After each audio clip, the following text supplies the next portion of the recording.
Praise the Lord. प्रभु का वचन कहता है, पर जैसा तुम्हारा बुलाने वाला पवित्र है, वैसा ही तुम भी अपने सारे चाल चलन में पवित्र बनो। वचन में यह भी लिखा है, सबसे मेल मिलाप रखो और उस पवित्रता के खोजी हो जिसके बिना कोई प्रभु को कदापि ना देखेगा। प्रिय भाई बहन, प्रभु का धन्यवाद हो कि उसके अनुग्रह के द्वारा हम सब 2026 के दूसरे माह में प्रवेश करने पाए। आइए हम सब उस पवित्रता के खोजी बन जाए। हम सब उस पवित्रता की खोज में आगे और आगे प्रतिदिन बढ़ते चले जाएं, क्योंकि हमारा परमेश्वर, हमें बुलाने वाला परमेश्वर पवित्र परमेश्वर है। पवित्र मुझे बना दे प्रभु, शुद्ध मुझे कर दे प्रभु, ताकि तेरे जैसा दिखूं, ताकि तेरे जैसा दिखूं। तेरा वचन मेरे दिल में रहे, प्यार मैं तुझसे ही करूं। तेरा वचन मेरे दिल में रखूं, प्यार मैं तुझसे ही करूं। प्रार्थना में बल मैं पाऊं, प्रार्थना में बल मैं पाऊं, ताकि तेरे जैसा दिखूं, ताकि तेरे जैसा दिखूं। पवित्र मुझे बना दे प्रभु, शुद्ध मुझे कर दे प्रभु, ताकि तेरे जैसा दिखूं, ताकि तेरे जैसा दिखूं। हालेलुया। परमेश्वर का धन्यवाद देते हैं। एक और दिन परमेश्वर ने हमको दिखाया कि हम उसकी संगति में आगे बढ़े और वचन के विषय कुछ आपके साथ में बांट सकें। आइए हम परमेश्वर के वचन में से निकाल लें अय्यूब की पुस्तक, उसका 19 अध्याय और उसकी 23वीं पद से लेकर के 29वीं। भला होता कि मेरी बातें लिखी जाती, भला होता कि वे पुस्तक में लिखी जाती, और लोहे की टाकी और शीशे से वे सदा के लिए चट्टान पर खोदी जाती। मुझे तो निश्चय है कि मेरा छुड़ाने वाला जीवित है, और वह अंत में पृथ्वी पर खड़ा होगा, और अपनी खाल के इस प्रकार नाश हो जाने के बाद भी मैं शरीर में होकर ईश्वर का दर्शन पाऊंगा। यद्यपि मेरा हृदय अंदर ही अंदर चूर चूर भी हो जाए, तो भी मुझ में तो धर्म का मूल पाया जाता है। और तुम जो कहते हो हम इसको क्यों कर सताएं, तो तुम तलवार से डरो, क्योंकि जलजलाहट से तलवार का दंड मिलता है, जिससे तुम जान लो कि न्याय होता है। यहाँ पर परमेश्वर के वचन में हम देखते हैं 3 बातें हम इसमें देखते हैं। एक तो लिखे जाने के बारे में, जो कार्य हम करते हैं उसके लिखे जाने के विषय में यहाँ पर हम देखते हैं कि वो लिखा जाए। दूसरी बात, एक विश्वास की बात हम देखते हैं, और तीसरी बात हम देखते हैं एक न्याय के विषय में हम यहाँ पर देखते हैं। तो 3 बातें यहाँ पर हम देखते हैं। सबसे पहले लिखे जाने के विषय में जो हम देखते हैं कि अय्यूब कहता है कि मेरी बातें लिखी जाती हैं, और वो लोहे की टाकी से क्या करी जाती, लोहे की टाकी और शीशे से सदा के लिए चट्टान पर खोदी जाती। देखिए, जब हम रेत के ऊपर लिखते हैं उसके ऊपर पानी वापस आता है और वो मिट जाता है। हम देखते हैं ब्लैक बोर्ड पे लिखा जाता है, चौक से लिखा जाता है या मार्कर से लिखा जाता है, उसको मिटा दिया जाता है, वो वाइप आउट कर दिया जाता है, मिटा दिया जाता है, और वो सदा बना नहीं रहता है। लेकिन यहाँ पर जो लिखा है, चट्टान पर और लोहे की टांकी से खोदी जाती, शीशे से भर। हमने देखा होगा पत्थरों के ऊपर जो है वो लोगों के नाम लिखे जाते हैं और तमाम प्रकार की बातें लिखी जाती हैं और उसको फिर भरा जाता है कुछ ना कुछ लेकर के, जिससे कि वो अलग से पता लगे। तो यहाँ पर हम देखते हैं अय्यूब कहता है कि मेरी बातें सदा काल के लिए लिखी जाएं, उसके लिए वो स्थिर रहे, चट्टान पे रहे। जब चट्टान पे कोई चीज खोदी जाती है, वो लिखा जाता है, तो वो हमेशा तक वैसा ही बना रहता है। तो यहाँ पर हमेशा तक बना रहने के लिए यहाँ पर कहा गया। परमेश्वर का वचन भी हमको बताता है कई बातें ऐसी होती हैं जो लिखी जाती हैं, हमको पता नहीं लेकिन वो लिखी जाती हैं।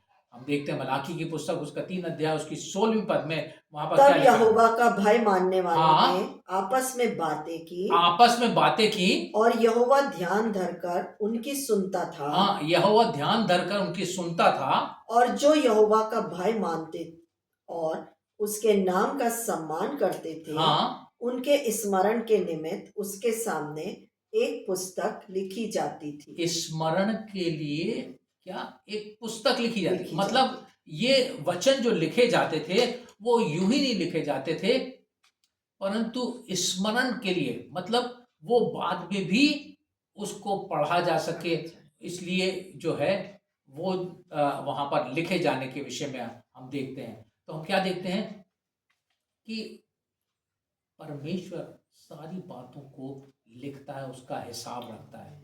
परमेश्वर का वचन हमको प्रभु यीशु मसीह ने क्या कहा? प्रभु यीशु मसीह ने कहा, लूका रचित सुसमाचार उसका 10 अध्याय की 20वीं पद में लिखा है, इससे आनंदित मत हो कि तो अभी इससे आनंदित मत हो कि आत्मा तुम्हारे वश में, आत्मा तुम्हारे वश में। वो दुष्ट आत्माओं को नहीं, प्रभु यीशु मसीह ने उनको आज्ञा दी थी 2-2 करके जाने के लिए, और उन्होंने बहुत सारी दुष्ट आत्माओं को निकाला, बहुत सारे अद्भुत काम किए। तो प्रभु यीशु मसीह कहता है इससे आनंदित मत हो, परंतु इससे आनंदित हो कि तुम्हारे नाम स्वर्ग पर लिखे हैं। देखिए, एक और लिखे जाने के विषय में इससे हमको आनंदित होना कि हमारे नाम कहाँ? स्वर्ग पर लिखे जाए। तो हम देखते हैं कि लिखे जाने के विषय में यहाँ पर बातें, और फिर उसके बाद में हम देखते हैं ये लिखे जाने के विषय में स्मरण रहे। हम जब प्रकाशित वाक्य में आते हैं, प्रकाशित वाक्य के 20 अध्याय में वहां पर जो है एक न्याय के, श्वेत सिंहासन के न्याय के विषय में लिखा हुआ है। 11वीं पद से हम 15वीं पद तक पढ़ेंगे। फिर मैंने एक बड़ा श्वेत सिंहासन और उसको जो उस पर बैठा हुआ है देखा, जिसके सामने से पृथ्वी और आकाश भाग गए और उनके लिए जगह न मिली। फिर मैंने छोटे बड़े सब मरे हुओं को सिंहासन के सामने खड़े हुए देखा और पुस्तकें खोली गई और फिर एक पुस्तक खोली गई, अर्थात जीवन की पुस्तक। यहाँ पर भी जीवन की पुस्तक है, और उसमें क्या है? और जैसे उन पुस्तकों में लिखा हुआ था, पुस्तकों में लिखा हुआ था, उनके कामों के अनुसार मरे हुओं का न्याय किया गया। मरे हुओं का न्याय किया गया। यहाँ पर हम देखते हैं मरे हुओं का न्याय किया। पर एक व्यक्ति जब मरता है तो परमेश्वर का वचन कहता है उसके काम उसके साथ में हो लेते हैं। इसी प्रकाशित वाक्य के 14 अध्याय की 13वीं पद में लिखा है, और मैंने स्वर्ग से यह शब्द सुना कि लिख, जो मुर्दे प्रभु में मरते हैं, वे अब से धन्य हैं। आत्मा कहता है क्योंकि वे अपने परिश्रमों से विश्राम पाएंगे और उनके कार्य उनके साथ में हो लेते हैं। तो यहाँ पर हम क्या देखते हैं? परमेश्वर का वचन हमको बताता है कि प्रभु में और प्रभु के बिना, जो प्रभु में मरते हैं और प्रभु के बिना मरते हैं, यहाँ पर अलग अलग बातें हैं। तो जो प्रभु में मरते हैं वो धन्य हैं। क्यों इस तरह से लिखा है? परमेश्वर का वचन हमको बताता है। हम जब यूहन्ना की सुसमाचार को पढ़ते हैं, उसके 1 अध्याय में और उसकी 11वीं और 12वीं पद को पढ़ते हैं, बहुत सारे लोग प्रभु यीशु मसीह को ग्रहण नहीं करते, परंतु जो ग्रहण करता उसके विषय में वहां पर लिखा है 11वीं और 12वीं। वह अपने घर आया और उसके अपनों ने उसे ग्रहण नहीं किया। देखिए, कुछ लोगों ने उसको ग्रहण नहीं किया, वहां पर वो अपनों के घर आया और अपनों ने उसे ग्रहण नहीं किया, परंतु जितनों ने उसे ग्रहण किया, उसने उन्हें परमेश्वर के संतान होने का अधिकार दिया, उसको उन्होंने परमेश्वर की संतान होने का अधिकार दिया, अर्थात उन्हें जो उसके नाम पर विश्वास रखते हैं, उसके नाम पर विश्वास रखते हैं। तो जो विश्वास रखते हैं वो प्रभु में है, और जो विश्वास नहीं रखते हैं प्रभु यीशु में नहीं है। तो यहाँ पर एक विश्वास की बात आती है, प्रभु यीशु में विश्वास करने की। तो हमने पहले देखा लिखे जाने के विषय में, यहाँ पर जीवन की पुस्तक में हमारे नाम होना चाहिए। जो प्रभु में मरते हैं उनके नाम उस जीवन की पुस्तक में होते हैं। जो प्रभु में नहीं मरते हैं, जो विश्वास नहीं करते हैं, उनके नाम उस जीवन की पुस्तक में नहीं होते हैं।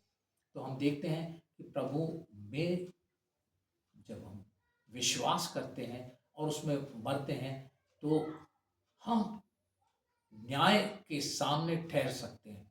यहाँ पर हमने जो देखा परमेश्वर का वचन हमको बताता है, हमको हम उसको, मैं उस पद को यूं ही बोलूँगा। परमेश्वर का वचन कहता है कि प्रभु यीशु मसीह ने कहा, मार्ग सत्य और जीवन मैं ही हूँ।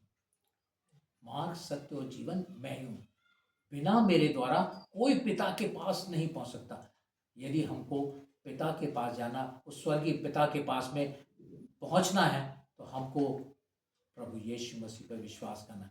जब हम यहाँ पर प्रकाशित वाक्य में पढ़ रहे थे 20 अध्याय में, जब हम श्वेत सिंहासन के न्याय के विषय में पढ़ रहे थे, तो वहाँ पर लिखा है 15वीं पद में, और जिस किसी का नाम उस जीवन की पुस्तक में लिखा हुआ ना मिला वह आग की झील में डाला गया। आग की झील में डाला गया। देखिए, न्याय है परमेश्वर के सामने। यहाँ पर अय्यूब ने, जब हम पहले पढ़ा, उसने कहा मेरे खाल के नाश हो जाने के बाद भी मैं उसका दर्शन पाऊंगा। उसके अंदर विश्वास था। और अंत के पद में हमने देखा कि जान लो कि न्याय होता है, परमेश्वर न्याय करता है। परमेश्वर जब न्यायी है और वो न्याय करता है, हमारे नाम जीवन की पुस्तक में होना चाहिए।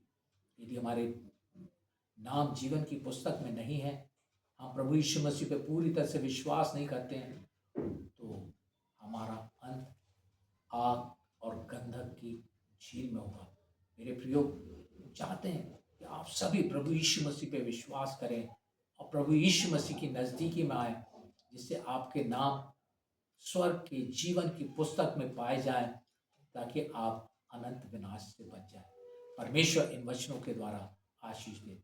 धन्यवाद करते पिता परमेश्वर तेरे वचन के लिए, जो पिता परमेश्वर हमने आपस में बांटा। पिता परमेश्वर, सुनने वालों को आशीषित कर, सबों की सहायता कर, तो तुझ पर विश्वास करके अनंत विनाश से बच जाए।